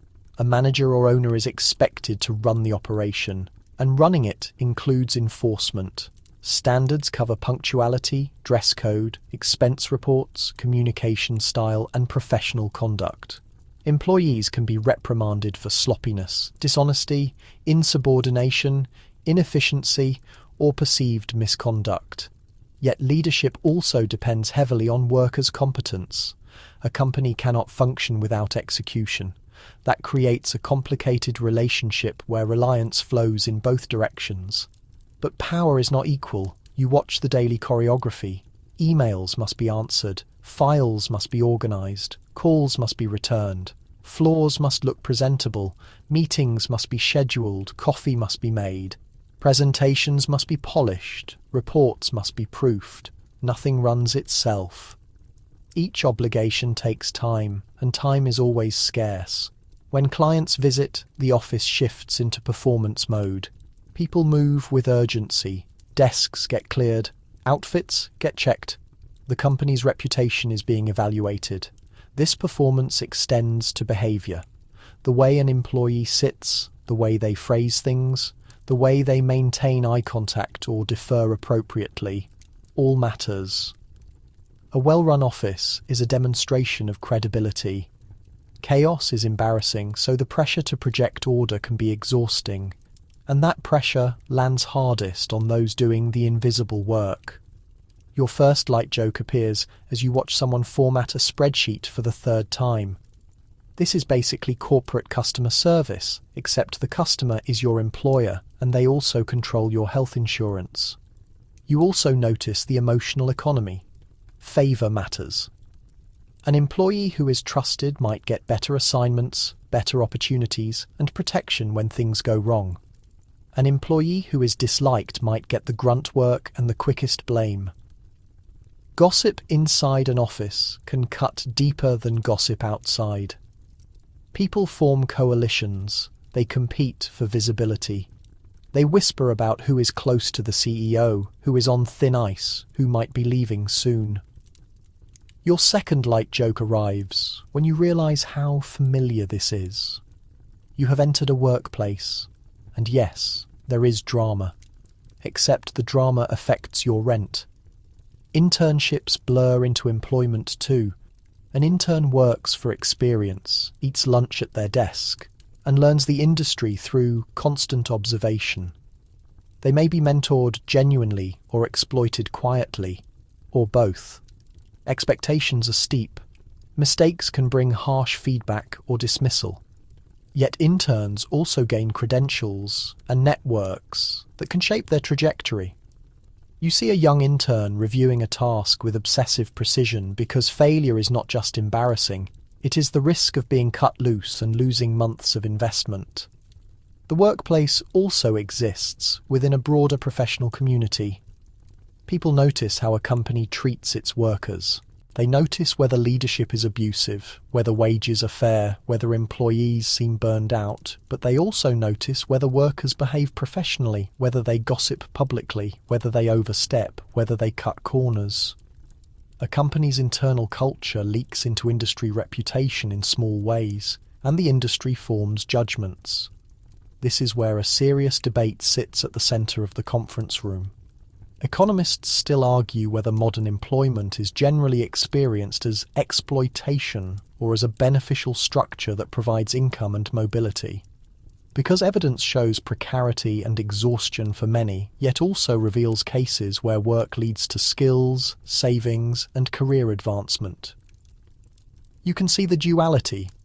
In one cubicle, a worker looks defeated and resentful. In another, someone looks proud and cautiously hopeful. Office dynamics include women's contributions in essential ways. Women often manage logistics, coordinate teams, maintain client relationships, and keep operations running smoothly. Even in small businesses, women's labour is central to survival. They organise, negotiate, troubleshoot, manage communications, and stretch budgets. Men might claim executive authority, but daily management often depends on a woman's decisions. You see the quiet command in a senior woman's glance, in the way others adjust when she speaks. At night, the office empties. Computers are shut down, lights are dimmed, people head to living arrangements that reflect income. The higher earners go home to comfort. Lower-level workers commute farther, live smaller, sometimes share apartments with strangers for affordability. Privacy is a privilege. You hear the hum of the subway, the rustle of bags, occasional tired conversation. The city is a living system that never fully stops. Your third light joke arrives when you see how many people cram into transit. If you ever wanted a personal space experience, the modern city offers the premium package, including random commuters and at least one person eating something pungent. Yet within this crowded hierarchy, you also see gestures. A co-worker covers for someone who is late. A senior employee teaches a junior one a shortcut for a tedious process. An intern shares their lunch with someone who forgot theirs. These small kindnesses form the connective tissue that keeps the hard structure from collapsing. People survive not only through rules but through small acts of solidarity. You step back and understand the modern workplace as a microcosm of society. It is where power is exercised daily, where labour is organised, where status becomes routine. It can be supportive, it can be brutal, it is always demanding. And for most people, it is the centre of life, the place where you work, negotiate, comply, strategise and hope, all under fluorescent lights, with the same evaluations watching you adapt quickly. Women's work is not a footnote here. It is the infrastructure. It is the steady effort that keeps systems functional, clients satisfied, operations stable, and economies quietly advancing. While men often claim credit for leadership, you watch a woman move through responsibilities with the calm efficiency of someone who cannot afford to pause. Her focus does not linger on what she has accomplished. It just moves to the next thing. In the office and beyond, women's labour is everywhere. You see them managing schedules, coordinating meetings, processing data, maintaining communication, troubleshooting crises, and shaping strategy. Multitasking is constant, so routine it feels like background static. A laptop, a phone, a notebook, and a woman's attention dividing itself across priorities while she listens to updates, monitors a project, and keeps one eye on a deadline. Your first light joke shows up when you realise how much is happening simultaneously. You think you are efficient until you meet someone who can draft a proposal, manage a crisis, and negotiate a contract without breaking focus. One undeniable fact is impossible to ignore. A large portion of administrative and organisational work depends on women's contributions, especially coordination and communication, and this invisible labour supports broader business operations that drive revenue and growth. Administration is not just paperwork, it is the engine, it is influence, it is what makes execution possible, and much of this essential, tedious work rests in women's hands. Even when men dominate certain leadership roles, women's labour makes the whole system functional. Women also participate directly in entrepreneurship. You see them launching startups, running consulting firms, managing freelance operations, selling products, building brands, and negotiating contracts. Some take over family businesses, keep ventures profitable, or employ teams. In cities, women trade services, manage side projects, and compete fiercely because they have to. They know market rates. They know who undercuts. They know what a business can afford to risk. Freelancing is a perfect example of how work and expectation collide. Managing clients is daily effort, and doing it well requires skill. Pitching ideas, setting boundaries, tracking invoices, managing timelines, maintaining quality, knowing how to deliver work that does not get disputed. Many women freelance both for income and for flexibility. Here comes a detail that feels oddly modern. A freelancer might signal availability through an updated LinkedIn status or a portfolio refresh, basically a digital marker that says, yes, I am open for work. It is the contemporary professional notification, except instead of a sign, you get a profile update and a hope. Yet the moment women's work becomes visible and profitable, it can attract scrutiny. A woman who is successful can also become a target for criticism about her pricing, her approach, or her assertiveness. It is not always about competence. Sometimes it is discomfort with women holding economic influence publicly. You notice how quickly professional circles turn a working woman into a cautionary tale. Inside organizations, women manage systems that look effortless. They track resources, anticipate needs, solve problems before they escalate, and plan around constraints. They negotiate compromises, mediate conflicts, and maintain morale. They handle emergencies with practical care. They manage team dynamics while keeping deliverables on track. This is not a support role.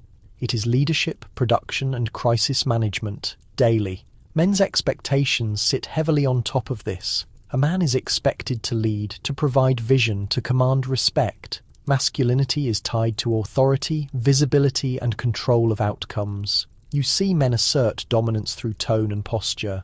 You also see how fragile that dominance can be.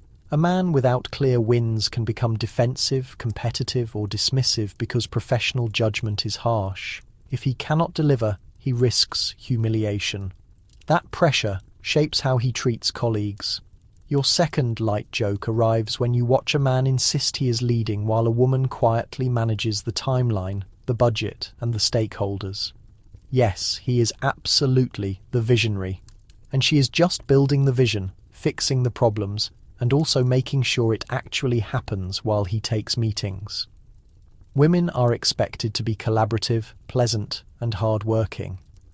The ideal is a team player who supports leadership, follows directives, manages relationships smoothly, and does not create friction.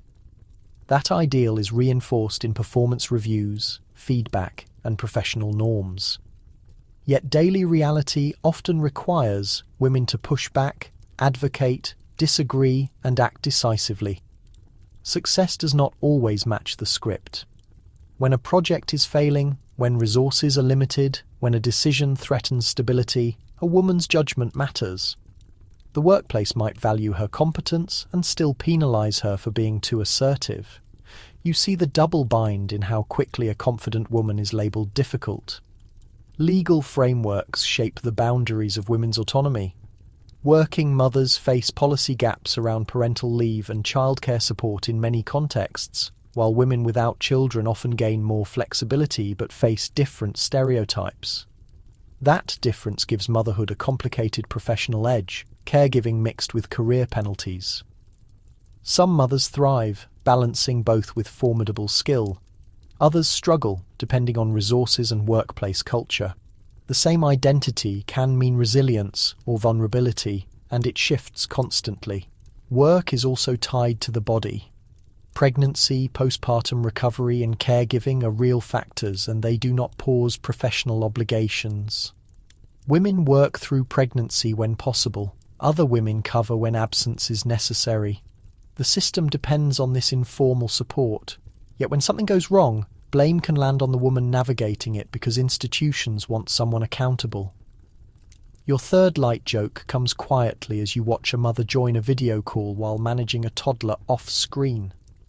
The concept of work-life balance here is basically a myth told to inspire motivational posters. Women's professional networks matter. They share knowledge about negotiations, career moves, industry shifts, and workplace politics. They trade referrals. They support one another during transitions and setbacks. They also judge one another through gossip and reputation, because reputation is capital. A woman seen as unreliable, aggressive, or unprofessional can lose clients, promotions, and peer support. You feel how narrow the acceptable range can be. Be competent, but not threatening. Be friendly, but not overly familiar. Be visible enough to advance, but not visible in the wrong way. Men too are monitored. A man who underperforms, fails to network, or cannot manage a team can be sidelined. Male credibility is public, and it can be attacked through criticism, exclusion, and reputation damage. People defend themselves with confidence, with aggression sometimes, or with careful conformity. The workplace pushes everyone toward a performance of professionalism, and both women and men feel the pressure, just in different arenas. This is where a serious debate settles into the everyday. Scholars still argue whether women's economic agency in the modern economy is best understood as expanding but constrained, operating through adaptability and resilience, or whether structural and cultural barriers keep most women's advancement limited and conditional. Because the evidence shows women working and leading constantly, yet institutional records often undervalue their contributions or attribute successes to male colleagues, you can feel both truths in the same office. A woman strategizes like an executive, but the credit might go to her male counterpart. By the end of the day, you understand that women's work is not supplementary to the economy. It is the operational backbone that makes everything else function. Men's expectations of leadership shape the visible narrative, but beneath that surface, you see women managing complexity, maintaining stability, producing outcomes, and holding organizations together with skill that deserves more than polite acknowledgement. In this world, gender roles are loudly proclaimed, quietly resisted, and constantly renegotiated. Not in mission statements, but in emails, budgets, decisions, and the relentless, disciplined motion of people who do not get to stop for long. Economic downturns do not announce themselves politely. They arrive through quarterly reports, through the cost of essentials, through the expression on a colleague's face when they mention layoffs might be coming. You feel it first in spending patterns. Budgets tighten. People hesitate over purchases. A cashier's smile becomes strained. The ordinary flow of commerce becomes cautious, like everyone is moving with their guard up, bracing for bad news. Hardship is not always sudden catastrophe. Often it is the gradual erosion of security. Savings shrink, debt grows, luxuries disappear, necessities become calculated risks. Even the quality of meals changes. Less dining out, more generic brands. Families stretch income by cutting subscriptions, delaying repairs, consolidating expenses, whatever keeps the account from going negative. You watch someone check their balance with quiet anxiety, and you realize that financial cushion is no longer comfort, it is survival margin. One clear fact sits at the center of these hard times. Modern economies experience periodic recessions when markets contract, or industries falter, causing unemployment to rise and making lower-income households especially vulnerable. When jobs disappear, the problem is not only local. Economic shocks ripple through networks, and disruptions in one sector can destabilize others. You hear people talk about hiring freezes and benefit cuts, and you feel how quickly macroeconomics becomes intensely personal. When the economy determines whether you eat, authorities attempt intervention, sometimes with stimulus packages or unemployment benefits. Basically government support to keep spending alive, and sometimes with pressure on corporations to maintain employment. Policymakers might regulate more strictly or incentivize job creation. Yet the system is always fragile, because companies protecting profit margins hesitate to take risks. If you have resources, you hoard them when the future looks uncertain. Self-interest and social responsibility collide uncomfortably. Then uncertainty deepens, or the fear of it does, and fear reshapes behavior. A rumor of downsizing suddenly feels louder. A closed storefront becomes a neighborhood topic. People start avoiding certain brands. They stockpile essentials. And they talk about market volatility, about inflation, about political failures, as if fate is something debated on cable news. The city's rhythm changes, not with alarms, but with absence. Fewer customers in shops, fewer diners in restaurants, More for lease signs. Recession years sharpen this anxiety. Even when mechanisms are not fully transparent, people recognize the pattern of rising costs and shrinking opportunities. Households become fortresses. Strangers become competitors. Spending slows. In some places, local measures include community support programs, restricting evictions, and trying to maintain services. You can feel how difficult that is in a system where survival is individualized. Isolation here is not just emotional, it is economic. Because you rely on income for housing, food, and healthcare. You notice institutional attempts at stability. A household facing eviction might receive temporary aid or legal assistance. Someone is assigned to process claims remotely. In a grimly practical way, people try to keep functioning while avoiding the systems that might fail them. Your first light joke arrives a little sharply as you realize how familiar this is. The modern version of economic resilience is basically, please pretend everything is fine until we figure out if it actually is. Responses to crisis vary, and you see desperation in them. Some people seek financial advisors if they can afford it. Many turn to online resources. They consolidate debt. They sell belongings. They take gig work. They apply everywhere. Here comes a detail that makes you pause and then understand the logic. Some financial advice involves extreme frugality challenges or investment schemes promoted on social media, taken as strategies to regain control. Because people believe decisive action and strict discipline can counteract economic chaos. Whether it actually helps is debatable, but the ritual of doing something feels better than passive waiting. Speculation and trends rise in importance during hard times, because humans crave certainty. A market rumour, a viral investment tip, a political promise, a financial guru's prediction, all become significant. People interpret signals like they are decoding the future. You overhear someone say, a particular stock is the answer this year, and you realize that conviction is comforting even when built on wishful thinking. Your second light joke slips in as you imagine the conversation today. Forget economic analysis. People are checking Reddit threads and saying, yeah, that sounds like a plan. Poverty and stress interact brutally. Financial insecurity increases anxiety, and chronic stress damages health. Poor health reduces work capacity, and reduced capacity means less income, and less income deepens poverty. It is a cycle that tightens relentlessly. You see households choosing between rent and medical care.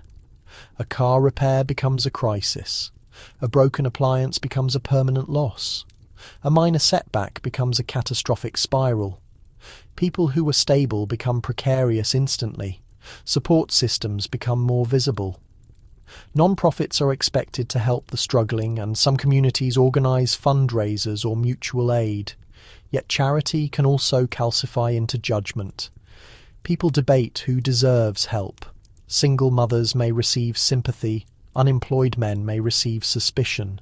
The line between bad luck and personal failure gets argued loudly by people who have never experienced real deprivation. You feel the tension in the way a struggling person avoids eye contact, because appearing too needy invites contempt. Some people relocate when conditions worsen, if they can. Wealthier individuals may move to lower-cost areas or leverage remote work. Those with fewer resources are often stuck. Lease terms bind you. Lack of savings binds you. Family obligations bind you. The unequal ability to adapt becomes another form of inequality, quiet but cutting. This is where a serious debate sits unresolved in empty office parks. Economists still argue whether the most effective crisis responses come from government intervention like bailouts and regulation, or from market adjustments and individual resilience, because data shows policy impacts and enforcement efforts, yet recovery often depends on grassroots adaptation that official metrics miss. You can feel that tension in practice. One policy can be ignored, one neighbour's shared resource can mean survival. Bad luck is not only recession and unemployment, it is a medical emergency without insurance. It is a natural disaster that destroys property. It is a sudden loss that removes stability from a household.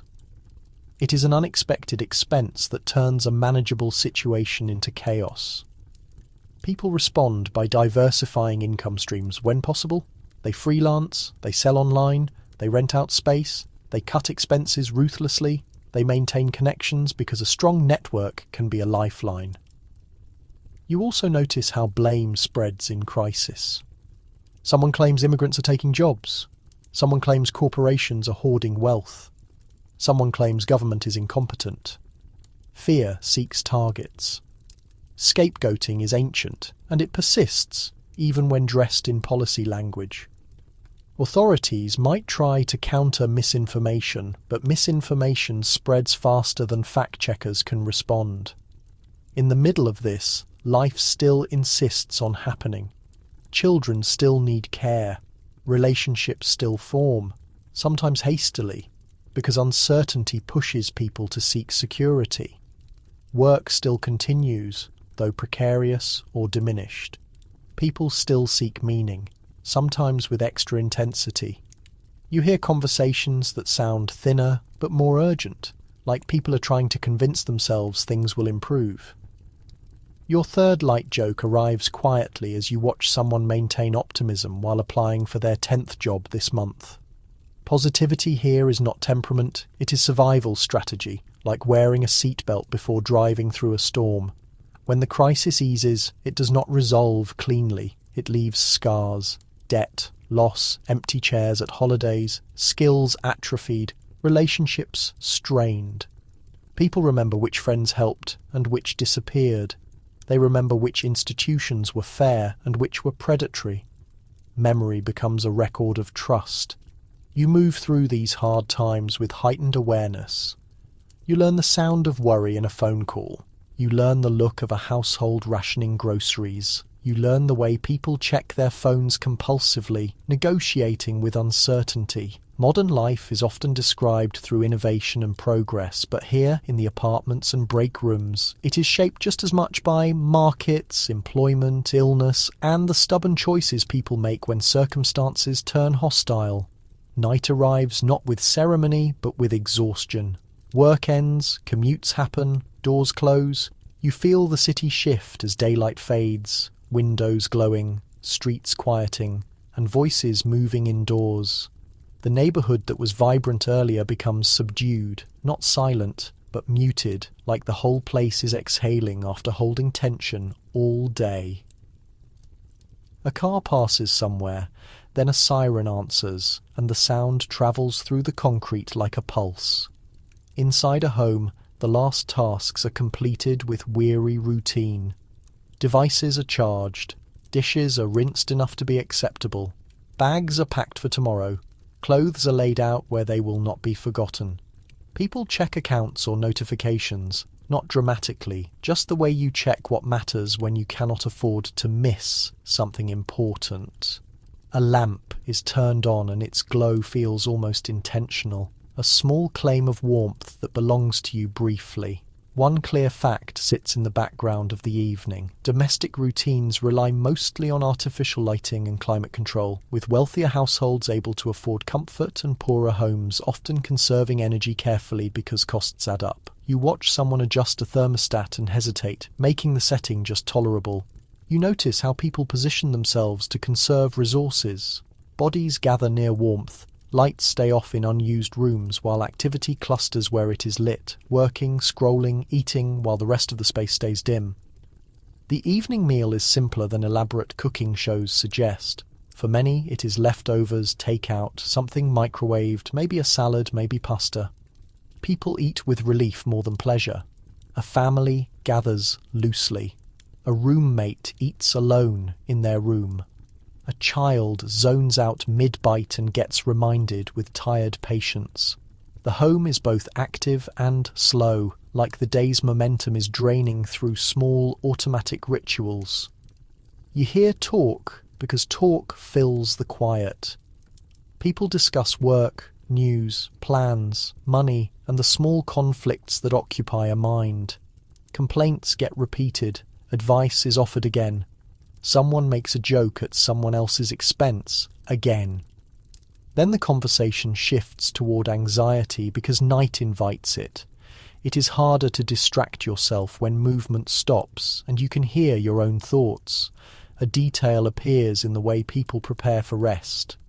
You notice routines near bedtime, maybe a specific show that always plays, maybe a meditation app left open, maybe a playlist set on repeat.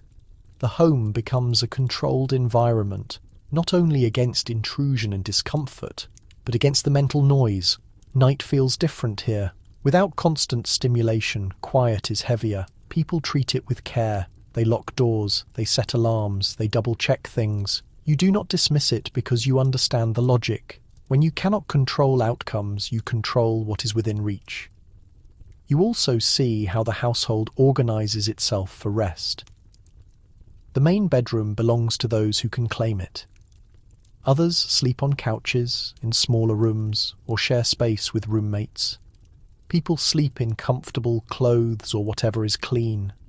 A blanket is pulled close, a pillow is adjusted, a pet curls up nearby. Privacy is negotiated and space is shared. The home is sometimes crowded, but the presence of others is also reassurance. Being alone in the dark is both a luxury and a vulnerability. Your first light joke arrives as you look at urban sleeping arrangements. If you ever thought you were independent because you lived alone, the modern city would like to introduce you to rent prices that make roommates a necessity and walls so thin you know your neighbour's schedule. The city itself has a nighttime character. Security systems and neighbourhood apps exist in many places, and even where formal monitoring is limited, people stay alert. Crime remains a persistent concern. Darkness provides cover. Doors are locked. Windows are secured as well as possible. The poorest might have fewer protections. Their safety relies more on location and the hope that trouble chooses another target. You feel how fragile the boundary is between safety and risk. One deadbolt, one camera, one neighbour noticing something off. People also fear emergencies. A medical crisis at night is more isolating. A fire is more disorienting. An unexpected knock is more alarming. The city's infrastructure works constantly, but individuals feel the gaps in coverage, the delays in response, the limitations of help. This is where a debate settles into the darkness. Researchers still argue how safe ordinary nights are for most urban residents because data highlights violent crime and incidents that generate reports, yet statistics cannot easily measure the many nights when nothing happens beyond normal sounds, small worries, and the mundane discomfort of living densely. You understand that reality is likely mixed. Some nights pass with only sleep and background hum. Some nights bring shouting outside, a break-in attempt, a fire alarm, or a sudden crisis that turns a home into chaos. People's evening rituals are shaped by habit too. A show is watched before sleep. It can be familiar, comforting, half ignored. It can be engaging. It can be background noise because repetition soothes. A screen dims and the room becomes darker. You hear a last murmured line from a video. You hear someone exhale a long breath that carries the day away. The sound of activity stops. The sound of voices fades. Your second light joke comes when you realize how late many people stay awake despite exhaustion because screens are compelling. The modern bedtime routine is basically, it is midnight, I should sleep, but also one more episode. And honestly, previous generations could never. Some people still work into the night if necessary. An email is answered, a project is finished, a form is completed. A parent soothes a child who woke up. A worker waits for a shift to end remotely. In larger households, the rhythm continues longer. In smaller ones, fatigue wins eventually. Sleep is not treated as self-care. It is a biological requirement, the only way to restore a body that will be demanded again tomorrow. At some point, you stop resisting and give in. The apartment makes sounds. Pipes creak. Neighbours move above. Somewhere a notification chimes. You feel the proximity of other lives, hear muffled voices, occasional laughter, a door closing. There is a strange comfort in it. The world outside is unpredictable, but here, briefly, you are part of a cluster of existences sharing walls and routines. Your third light joke appears as you settle in.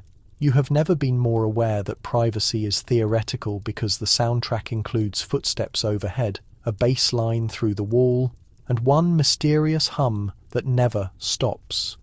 And then, gradually, your mind releases its grip on tasks. You stop thinking about deadlines, obligations, and outcomes. You stop monitoring notifications. The darkness feels less like isolation and more like permission to pause. You breathe more slowly. The city outside quiets somewhat, and the remaining sounds become softer, more rhythmic. You let yourself imagine the light fading completely, the screen going dark, leaving only the faint warmth of being inside, sheltered. The night becomes a kind of intermission, not perfect rest, but a break. Your body relaxes, your thoughts blur. The room, once occupied by activity, now feels like a protected space. The outside world persists, but it is distant. You are not solving anything tonight. You are simply existing inside the small security you can create from a locked door, a comfortable surface, and the steady presence of a city breathing around you. Now you let the thoughts dissolve further.